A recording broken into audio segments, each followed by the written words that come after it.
Now, if you live in one of the coastal areas of the country, like we're here in Florida, then landscaper Rachel DeToro has a great idea for you.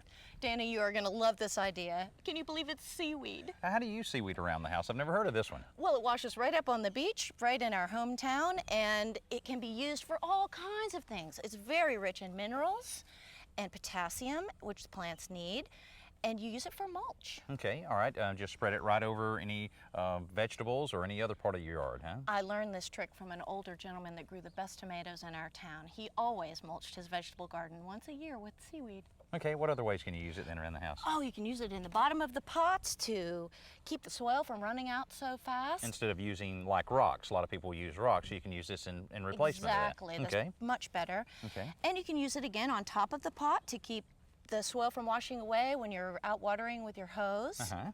Well, now, the smell, I mean, usually when you're walking down the beach and you see seaweed, there's usually a smell attached to that. What do you do about that? Sometimes it's kind of ripe when it first gets Yeah, here, but right. if it ages just a little bit, and it will compost right in the pot as you keep it, but rain or rinsing it with a garden hose, the smell dissipates in a day or two. It's really not too Okay, bad. but what about the salt? I mean, it has to have some salt content. I know salt's never good for anything you have in the yard. Yes, salt can kill your garden right away, but this seaweed is slightly aged and it's been rinsed, and it comes from an intercoastal area as opposed to outright by the sea. Oh, okay. All right, great. Well, I've heard of using it in different food dishes, but never in the garden.